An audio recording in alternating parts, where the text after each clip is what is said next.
শুভ সকাল। গ্রাম পঞ্চায়েতের 2026 গুরুত্বপূর্ণ প্রশ্ন উত্তরগুলি চলুন আজকের ক্লাসে শুরু করি। আজকের ক্লাসের প্রথম প্রশ্ন হলো, ভারতের সংবিধানের কোন অংশে পঞ্চায়েত ব্যবস্থার কথা বলা হয়েছে? এই প্রশ্নের উত্তর হবে পার্ট 9 অর্থাৎ নবম পরিচ্ছেদ। দ্বিতীয় প্রশ্ন, ভারতীয় সংবিধানের কোন অনুচ্ছেদে রাজ্যগুলিকে গ্রাম পঞ্চায়েত গঠনের নির্দেশ দিয়েছে? আরেকবার বলি, ভারতীয় সংবিধানের কোন অনুচ্ছেদে রাজ্যগুলিকে গ্রাম পঞ্চায়েত গঠনের নির্দেশ দিয়েছে? তো এই প্রশ্নের উত্তর হবে 40তম অনুচ্ছেদে।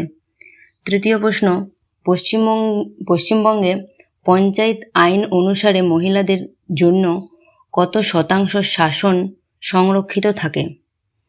এই প্রশ্নের উত্তর হবে 50% অর্থাৎ 50%। পরের প্রশ্ন 4 নম্বর, পৌরসভা সংক্রান্ত বিষয় কততম তফসিলে উল্লেখ আছে? এই প্রশ্নের উত্তর হবে 12তম তফসিলে। 5 নম্বর প্রশ্ন, কেন্দ্র ও রাজ্যের ক্ষমতার বন্টন কোন তফসিলে রয়েছে? এই প্রশ্নের উত্তর হয়ে যাবে কত না 7তম তফসিলে।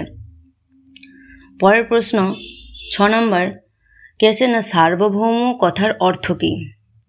তো এই প্রশ্নের উত্তর কী হবে না সার্বভৌম কথার অর্থ হলো বৈদেশিক নিয়ন্ত্রণমুক্ত স্বাধীন রাষ্ট্র। 7 নম্বর প্রশ্ন, ভারতের সংবিধানে মোট তফসিল আছে কয়টি? না 12টি। 8 নম্বর প্রশ্ন, ভারতের জাতীয় পতাকা গণপরিষদে কবে গ্রহণ হয়েছিল? কবে হয়েছিল? না 12ই জুলাই 1947 সালে। পরের প্রশ্ন 9 নম্বর, ম্যাগনা কার্টা ভারতের সংবিধানে কোন অংশকে বলে? এর উত্তর হবে 3য় অংশ অর্থাৎ মৌলিক অধিকার। 10 নম্বর প্রশ্ন, প্রজাতন্ত্র কথার অর্থ কী? প্রজাতন্ত্র কথার অর্থ হল রাষ্ট্রের প্রধান জনগণের দ্বারা নির্বাচিত। এর পরের প্রশ্ন অর্থাৎ 11 নম্বর প্রশ্ন কি? না we the people of India কোথায় উল্লেখ আছে কথাটি? কথাটি উল্লেখ আছে প্রস্তাবনা। 12 নম্বর প্রশ্ন, স্বাধীন ভারতে প্রথম কোথায় আনুষ্ঠানিকভাবে পঞ্চায়েত রাজ ব্যবস্থা চালু হয়? এটি প্রথম কোথায় চালু হয়েছিল? না রাজস্থান। তারপরের প্রশ্ন 13 নম্বর, কেছে না গণপরিষদের খসড়া কমিটি কবে গঠিত হয়েছিল? এ প্রশ্নের উত্তর হবে 29 আগস্ট 1947 সালে। 14 নম্বর প্রশ্ন, স্থানীয় স্বায়ত্তশাসন ব্যবস্থার জনককে অর্থাৎ father of local self government কে ছিল? এর উত্তর হবে লর্ড রিপন।